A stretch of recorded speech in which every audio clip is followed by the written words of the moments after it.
Good afternoon, everyone. I'm Lily. And I'm Katie. And welcome to our very first broadcast of our new show, The Slice. This is where every month we'll be keeping you up to date with compelling discussions and stories from across UCL. Thank you for joining us.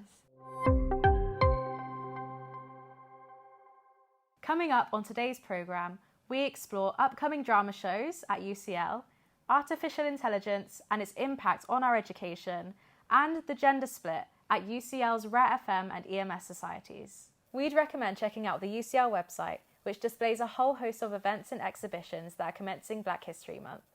One that we'd recommend in particular is 100 UCL Employees, How You See Us, which is being displayed at the UCL Bartlett School of Architecture.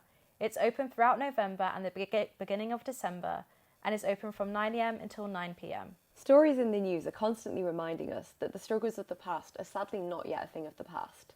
However, each of us can and must do our part to work towards creating a more equal society by calling out discrimination when we see it and celebrating diversity both on and off campus. Progress does not happen overnight, but it does happen. And as the civil rights leader Martin Luther King said, the arc of the moral universe is long, but it bends towards justice. Now moving on to our first segment. artsUCL societies are set to wow us all. With a jam-packed schedule for the month, we are definitely being kept on the edge of our seats. The latest productions and concerts are set to be spectacular and should not be missed. Let's cut to Nafsika and Jemima, who are interviewing actors and producers from upcoming artsUCL projects. Hi, I'm Nafsika Polemis. We're here with The Slice in the UCL Portico, and I'm going to be interviewing A Little Tragedies, getting an inside scoop on Drama Soc. Drama Society. Here with the crew of A Little Tragedy. Would you like to all introduce yourselves? I'm Daniel. I'm the translator of the piece from Russian to English. My name is Ray. I'm the producer for this play. And I'm Audrey. I'm the director for A Little Tragedy. And I just wanted to ask, I know that UCL Drama Soc can be intimidating for newcomers, so I just wanted to ask what advice you have to not be discouraged by rejections, or in general, advice you have for freshers. The main thing that I would say is that your time will come. That is a promise, because drama societies, it's a community. It's far more than just a place where you go to put on shows. And there's so many people, and there's so many people that will be interested in your work and in your talent. And all you have to do is you just have to participate, you have to be there. And if you're not right for something now, that doesn't mean you won't be right for something later, and you will have your break. I have the similar advice, go try it, because statistically, there are so many people competing for the same position. So if you don't get it this time, it doesn't mean you're not good enough. It's probably just because someone else is more suitable for this specific role or position. So definitely just go try it, and your time will come.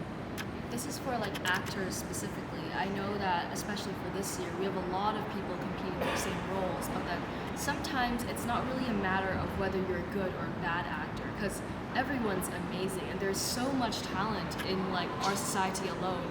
But then the problem is that sometimes you're just not right for a specific piece, even if you're an amazing actor. But like Daniel and Ruri have both said, your time will come. And even for like stuff like bidding, I think the best thing you can really do is just be prepared and know what you're looking for and what it is you want and what you want the society to help you put on. Yeah. Thank you guys for your time. Thank you. Hi everyone, it's Jemima back with Slice, and today we are talking to the cast and crew of Shrek, and we have a special guest with us today. Would you like to introduce yourself? Hi, I'm Ollie and I'm playing Shrek. Woo! Amazing. So Ollie, tell us a little bit about how the audition process went for you with Shrek. So, I went to a room in the IOE and just sort of paced around trying to get a Scottish accent down. I found some videos which just told you to say like "good" with "food" a million times. Did a miscast version of "Someone Gets Hurt" from Mean Girls in a Scottish accent, and just tried to go ham with it, and sort of tried not to give a fuck about like what the prod team are going to think. I was like, they just need to laugh because it's funny. But it's meant to be funny. So, yeah, I just kind of let go as much as possible and tried to have as much fun with it. And then had a recall a few days later and then got the part. Amazing. And tell us a little bit about your history in the Drama Soc. So I've done stuff with musical theatre, live music and drama society primarily. So I did a lot of work in ensemble and assistant directing in the first 2 terms. And then I was very lucky to just get 2 leads at the same time. in the final term of first year. Oh, and I was a lead vocalist in Rhapsody in first year as well, so I got quite lucky. And then last year I got sort of no lead roles. I got all backing vocals and ensemble stuff, and I did a lot of I did one play which was external to UCL, which was sort of like an underground thing above a pub where I was one of 3 people, so I had more lines. But I was like, oh, you know, what's happened? And so I think that meant when it came to Shrek, I put in the hard yards, and I knew what I was doing. I think with a show, if you get in, you're good. It means they think you're good. And it's just dependent on the show for if they think you're suited to it. If your audition was just a little bit better, it's one of those things you just have to keep doing it. But if you get in, they're the baseline of talent here means we want you in the show. And if you don't get in, it just means you didn't fit their vision. All you have to do is keep trying. You can do stuff with production teams. I'm producing a show for DramaSoc at the moment, but you've just got to keep trying, and things do work out. But you can't give up after the first hurdle, because nobody ever runs a marathon on their first attempt. You know what I mean? And it's so much fun. Fabulous. So some really good advice from Ollie there. And while we're on the topic of rehearsals, tell us a little bit about how that's been going. It's been so much fun. So I've had a lot of solo rehearsals so we've gone through all the solos first, and then we've just started blocking. So we just blocked when Shrek meets Fiona. Amazing. Well, sounds like Shrek is going to be an absolute blast. We can't wait to see you in it. Thank you so much. Thank you for interviewing me. Hello everyone, it's Jemima back with Slice, and today we are talking about the jazz show coming up, and I'm joined here by Adam. Adam, tell me a little bit about your role in Jazz Society. So my name's Adam, and I'll be directing the show in the Bloomsbury Theatre, 15th and 16th of November. Amazing. Adam, the jazz show is coming up very quickly. How has it been trying to prepare for that? Been a bit hectic. Yeah. It's very short notice, so since start of October, we've been trying to get arrangements ready. Recently given the Bloomsbury Theatre, which is amazing, and getting stage crew ready and lighting and sound. That's the whole deal. So we've got to get all that done, and of course practice and put on a show. So. Fabulous. And I would love to hear a little bit about what the jazz show is going to entail. So the name of the show is Jazz Reimagined: Classics to Contemporary. And it takes on 4 different genres, and through those genres it takes 2 classic jazz songs in that genre and compares them to 2 modern songs influenced by those classic, that classic genre. And it aims to be a little bit educational, so we'll highlight key themes throughout the genre, so certain rhythms, certain motifs, things like that. Yeah, sounds amazing. So how are you going to make the jazz show something accessible for big crowds to come and watch? Well, step 1, big theatre, so that'll be great. As I said, it aims to be educational, but not too sort of lectury, so it'll be short snippets every so often in the show, and of course, great music. Amazing. So what would your advice be to any budding jazz artists? Get out there, play when you can. Monday night, Tuesday night, Jazz Society at Institute and Phineas. We put on a jam. Get out there, play, write, arrange, do whatever.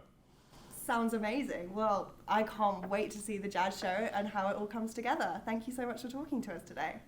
And now we're going to head in for an exclusive interview with the cast and crew from The Welkin. Hi everyone, it's Jemima from The Slice here. Today we are looking into The Welkin, an up-and-coming Bloomsbury production, and we're here with some of the cast and the crew. Tell us a little bit about yourselves. Hi, I'm Ava and I'm the director of The Welkin.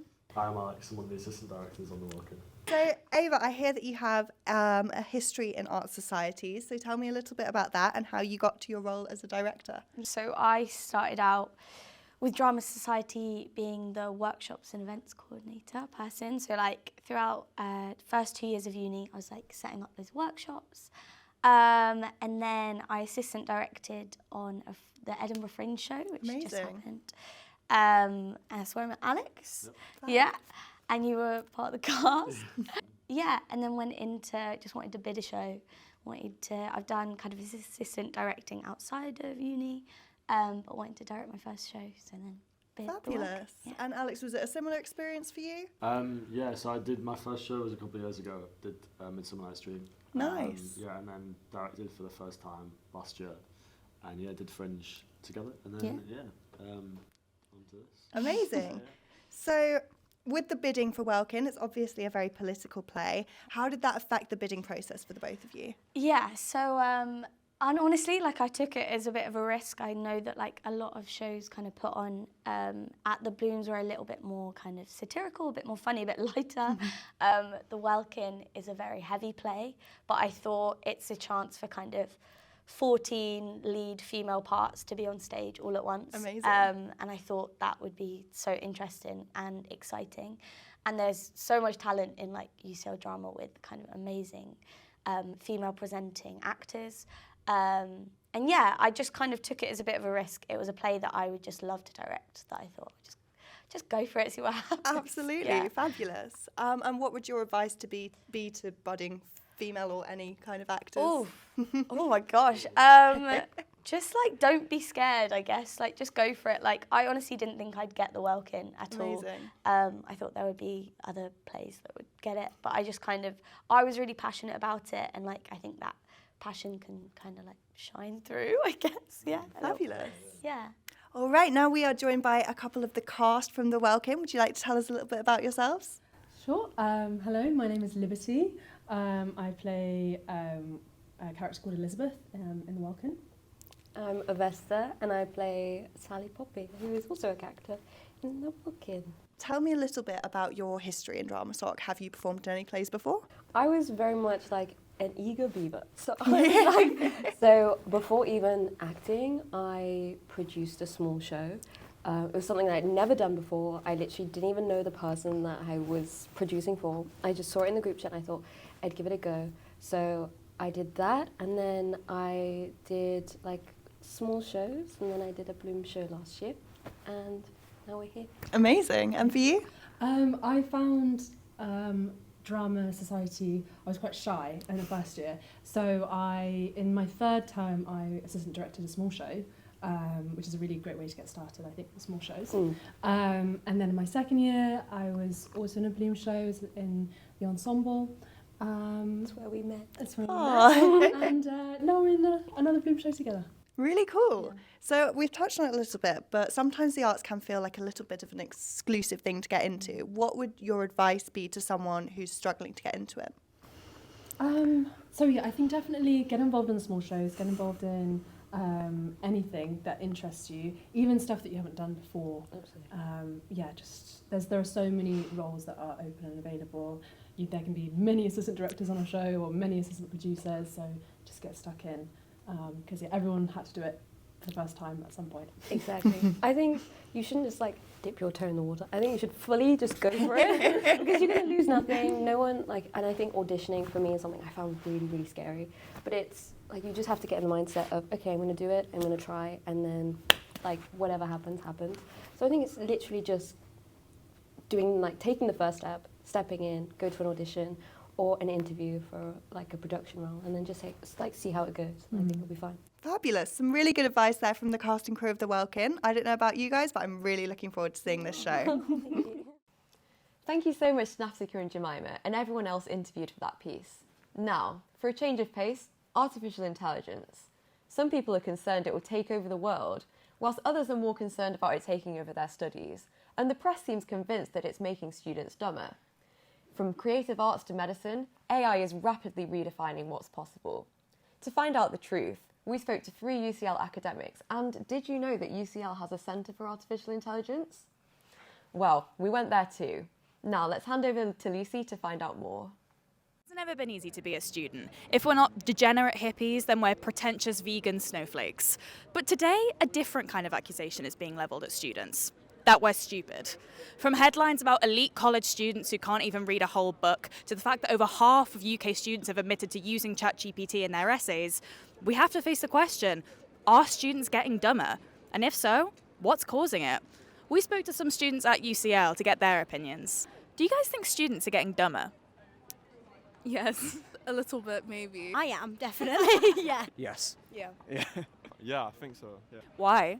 I mean, we both do history, which is a subject where we have to write essays, and we're noticing more and more students are turning to ChatGPT to write essays. You're exerting less brain power to think of ideas, I think. Right now, some students can't even write emails properly because they just ask like ChatGPT to do it for them. Yeah, that's a bit of an issue, isn't it? Like specifically ChatGPT for me anyway. Like it just means that like a paper that I would have spent 2 hours reading, I now can do in 5 minutes. Like, and therefore like you cutting corners that I think do inhibit your learning. Yeah, I think that with the TikTok and everything and people not having much attention spans, it makes them not study as much, makes them feel more distracted and stuff, so they can't really get work done. I feel like people are not reaching their full potential yet because of how much less work they're actually doing. Do you think it's shortening our attention spans? I'll say yes, definitely, because like people are able to just get quick solutions to whatever they need to find. They're not doing the necessary research and like going through sources, going to the library. Like teachers were also complaining about that as well, that people aren't trying to find sources in the library and do some actual digging. They're just turning to ChatGPT straight away, which isn't always accurate in the information it provides, and that's a real problem, specifically in history. Do you guys use ChatGPT? No. He does more than I do. Yeah, we use it.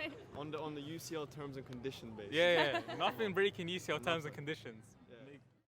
Interestingly, all of the students that we interviewed agreed that students on the whole were getting dumber, and most of them pointed to AI as the main reason for this. To learn more, we spoke to UCL professor and expert in AI, David Barber. So David is a professor at the Department of Computer Science and the director of the UCL Centre for Artificial Intelligence.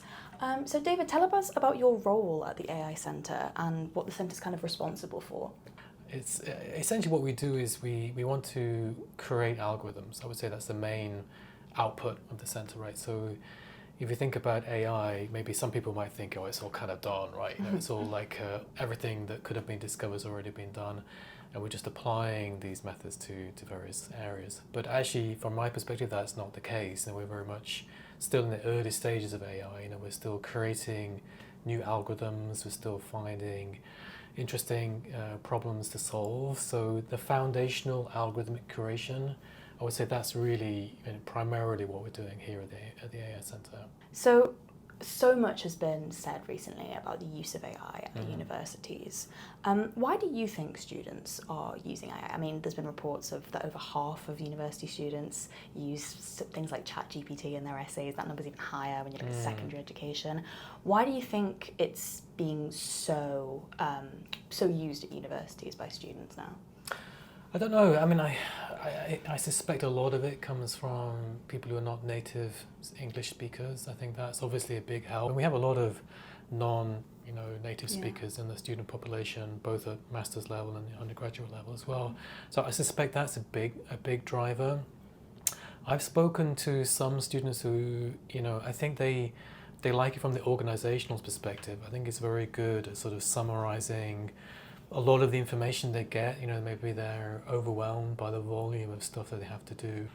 But I think it's something that at UCL largely we don't fight it, and I think the university's kind of accepted that this is a thing. This is here, and we've got to run with it as the students like to use it as well. Yeah, I mean that leads me on to really well onto the next point, which is that UCL has decided not to prohibit AI, but actually try and support students in using it in an ethical, efficient manner. So do you think that AI can be used beneficially in an academic setting? But what are the drawbacks of it, I suppose? In some sense, it's interesting because where we are right now, these technologies are, of course, not perfect, right? So if you're using AI for trying to answer some question or for some factual stuff, it may not always be correct, right? So in some sense it may be a good lesson to learn, right? If you're a student using these systems, and you do need to still check your sources and check the results. So that actually in itself could be kind of a good thing to recognize as part of your learning experience. And then I suppose, just to answer the question that we're here to say, do you think students are getting dumber? And if so, what does AI have to do with it? Oh wow, what a question. No, I don't think students are getting dumber at all. I think the world's getting more complicated. People have a lot to learn. I think there are different kind of skills though, right? I think there's maybe what we're seeing not just in at undergraduate level, maybe across the board everywhere, is that people get the things that used to be technically challenging and difficult, they are becoming doable, some of them by AI. The conversation will shift the skill set will move away from being highly technical to actually a little bit more on the creative side, where you can actually, if you understand the tools, you can use them without deep technical skills. So I think we'll see a big shift maybe in that at the undergraduate level, maybe eventually at some point. But I would like to think that there are still a certain, hardcore groupings of people like here that actually do output, the next generation of students that actually really want to create the tools themselves. And I think there's obviously a huge advantage there. If you're able to do that, the world's your oyster. Yeah. That's very reassuring. Yeah. I'm trying to spin a positive side to the whole thing, but yeah. Well, I think that's great. Thank you so much for talking to us. We also spoke to UCL history lecturer David Sim to see what he thought about the supposed student intelligence crisis, as well as the impacts of AI on humanities subjects. So we're here with David Sim, who is a historian here at UCL. Now, history is a subject that requires long hours of reading, the ability to research, originality of thought, all of which, according to articles and the students that we interviewed before, is very much on the decline apparently for students. So in your experience as a teacher of history, have you noticed a marked decline in students' ability since you first started teaching? No, I haven't. I haven't noticed a marked decline in students' ability. I think students have more competing demands on their time than they had when I started teaching, which was like a decade ago now, more than a decade ago. Students work longer hours. They have usually, they often have longer commutes. There are more commuting students than there have ever been before in history department. People have caring responsibilities, which I think the pandemic really highlighted, just the extent to which students are responsible for other people in their lives. And they're juggling all that alongside a regime of study, which probably hasn't changed in terms of its qualitative and quantitative demands on their time. So I don't think students are getting dumber. I think they're probably juggling greater pressures than they ever have before, and they're doing it in a context where they're heavily in debt, which puts an extra kind of premium on the outcome of their studies, uncertain job market as well. So short answer no, long answer also no. Fair enough. I mean, that's probably going to be reassuring for a lot of the students that we spoke to. Many of whom were humanities students. Mm-hmm. But those that we did speak to, a lot of them said that they use ChatGPT, and they use it for a range of reasons. They use it to summarise their readings, so you get a set of PDF of 30 pages, plug it in, and it just gives you a little summary. To give them notes on a seminar topic, even to write essay plans, and I mean, in some cases, even to write their essays. I mean, on a subject like history, what is the effect of this? We don't know yet. We're not sure. And I think anyone who tells you in confidence that they know the impact of this is probably being a little disingenuous. I don't think it's making students dumber. I don't think those shortcuts will help students in the long run if they're trying to learn particular skills, if they're trying to develop particular skills. Obviously taking those kind of shortcuts won't help them. But what impact it will have on discipline as a whole and the way people kind of are taught, the way they learn, the way they're assessed, I mean, I still think it's kind of early days to say exactly how that will play out. We have seen a couple of cases, I think, in the department of essays that have been pulled up for plagiarism because of use of AI.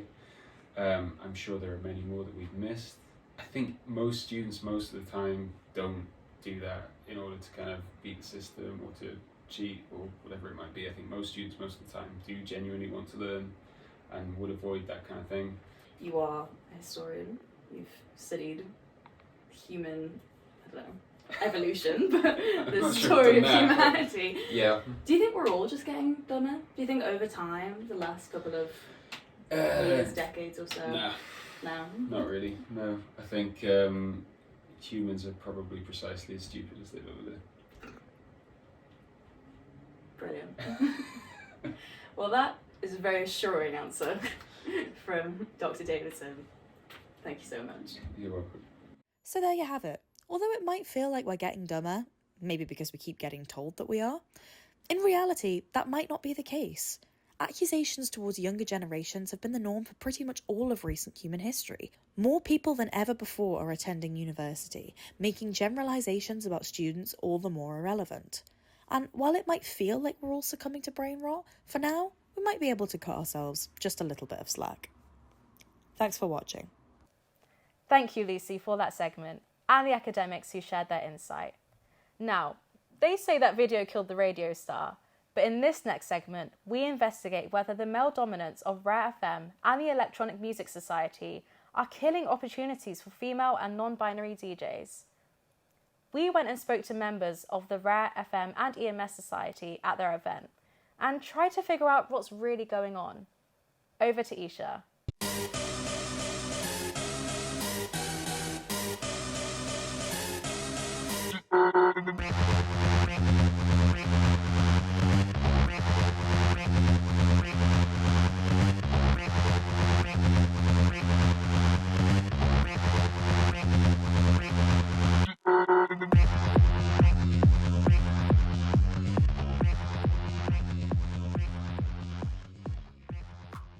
I'm here with some members of Electronic Music Society and also Rare FM, and we're going to uncover a little bit more about the male to female gender ratio within the electronic music community at UCL.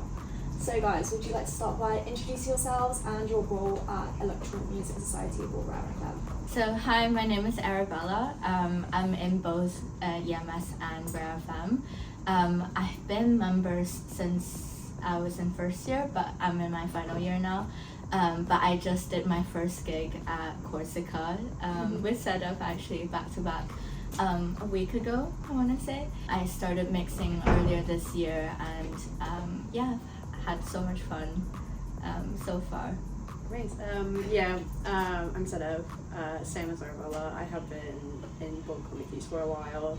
I'm doing my master's now for EMS. I'm one of the events coordinators along with Dory, and for Rare, I'm head of music. Awesome. What about you? I'm Anne. I'm the resident groupie of EMS. I've been part of it since my second year of my undergrad, and now I'm doing a postgrad. And it was one of the main reasons why I actually stayed at UCL, just because I love it. I love the people. I love just everything about it, and I love the music. Okay, so now we've done introductions. I'm just going to ask you guys a few questions to get to know about like why you got into DJing, why you like electronic music, that kind of thing. So when did you each start kind of DJing or getting involved with music, and what are you guys trying to do with your music? So I only started mixing earlier this year, I want to say around April, which is kind of surprising to a lot of people because I've been going to gigs since I was really young. I've always really loved electronic music. And coming to uni, I found it so surprising that a lot of people are so passionate about it, and there's such a great community at UCL. So that's kind of what encouraged me to do it. And actually started with one of the EMS DJ lessons. And then afterwards I started like trying to mix by myself and go to studios, and that's how I improved. So yeah, I'm really appreciative of the community we have here. What about yourself? The same way. I always loved music very much, but actually opposite to Arabella, I was the person who in high school was like, oh, I don't even know why people club. Like I was always saying that, and look at me now. Yeah, you told me that. Yeah, I think actually one of the best things of university and this community for me has actually been that I've kind of changed my perspective on the clubbing culture and just like how to have fun. Because I think before I used to always think that, oh, it's like you drink too much and stuff, whereas here you see that it's much more. It's a place to, first of all, listen to some great tunes. I think music powers you through life when you go to those events, like once a week, twice a week. It's an amazing place to let out energy if you're going to a really good event. Feel the people around you, like that kind of like unspoken community and intimacy, and kind of a bit like also really good to dissociate and take a break from life as well. Yeah, with that came my desire to DJ. Hey, what about you? I think for me, What I love about electronic music is everything about it is about the culture. The culture precedes the music itself. Ever since I was a kid, I really liked dancing and moving my body around, and I always felt very judged when I would do it behind closed doors. And I came to uni when I was very young, and I kept doing it behind closed doors, and I didn't have an avenue to express myself, not because I love dancing. Right? The idea of being able to move freely, and not feeling like all the motions are so awkward and they're all so forced. I came to EMS for the first time, and I met all of these people, and at first, it was hard to go through the motions. You dance the way you've been told that dancing looks nice. And then after a while, the music and the people made me feel like I can just move the way that my body wants to move. And that's how I started DJing as well. After shows we come back and at the afters we DJ, and you learn slowly, and it starts to be less about learning a skill and more about continuing that wonderful feeling that you felt earlier, just kept keeping it going as long as you can. Do you feel like EMS Society and Rare FM are more male dominated? And do you feel represented within these societies? Well, I think from when we were here first, I guess like 3 years ago, it did seem a bit more like that. I don't think that was though like a conscious effort on anyone's part. DJing in general is a bit more male dominated. I've seen so many girls get intimidated. This year we stood on the welcome fair, and even then you see so many girls coming up, but they'll be like, and they'll be mixing, but they'll go like, oh, I don't mix, or like, I can't mix, and then I'll ask, oh, have you mixed before? And for example, sometimes they go like, no, and then I'm like, how do you know you can't mix then? Like it doesn't make sense. Girls, there's a bit of kind of like being intimidated, maybe because it's very male dominated, but also because I think a lot of girls I've met are like quite perfectionist, and sometimes people are a bit afraid of putting themselves forward in the fear that it won't sound good to people who already know what they're doing. But it's not like that at all. I think it's all about kind of being very confident and being like, okay, I can do this just like anyone else can. So yeah, to answer the question, it did seem a bit more male dominated a bit before. But I think this year in the communities as well, like the committees as well, there is pretty well representation of women, I'll say. Because, for example, EMS, our president is a woman. What would you guys say to girls especially who are intimidated by what they might perceive as like male dominance within electronic music society? Yeah, it's like putting your name on the radar. Like Yeah, if you definitely. submit a mix through the form, then people would know that you're interested, and like committee members might approach you, and we have a wonderful radio here. Yeah, you can use the facilities and you can improve like within this process. So it sounds like you've got a really supportive community with EMS Society. It sounds like the people there are really lovely and nice and supportive. Have you guys ever had an experience where you feel like you've been treated differently because of your gender within the society? I think I wouldn't say that I've been treated differently, but then when you're a girl, there's never that inherent assumption that you're part of EMS because you DJ. There's usually an assumption maybe, oh, you're here because you like to party or you like to go out. I think it would be nice almost to think that women can have just as much of an appreciation for the craft as men. But on the other side of things, I also think that I have been treated differently than a man would have been. I think, in a sense, I think that we are being treated differently because we're trying as a society to make things more equitable. And so we are given more opportunities, or at least there's an attempt to give women more opportunities than keeping it a level playing field, because that wouldn't be fair. Okay, so just to wrap things up, I suppose this is a more general question, but do you think the electronic music scene in general is male dominated? And if you could change that, what steps would you guys personally take to kind of fix that or remedy that? 100%. Yeah? It's definitely male dominated. But I do think that's slowly changing though. Just getting out of this kind of like heteronormative like view of the music scene. Like the queer music scene in London is amazing, and I've been personally like influenced by that a lot. And when you go to these queer events and venues, you don't feel like it's something that really divides you, and doesn't matter like what your sexuality is. Like it's like when you're there, you're just there for the music. So thank you so much, guys. That's been really interesting. Before we finish, is there anything else you guys would like to add? EMS and Rare, lovely communities, family, genuinely family, no matter like gender, personality, race, anything. It's very diverse, and yeah, you guys are welcome to join anytime. That's all we have time for today. Thank you for tuning in, and remember to stay curious, stay informed, and keep the conversation going. I'm Lily. And I'm Katie. Signing off from The Slice. Make sure to check back on the PyTV YouTube channel for next month's episode. See you soon!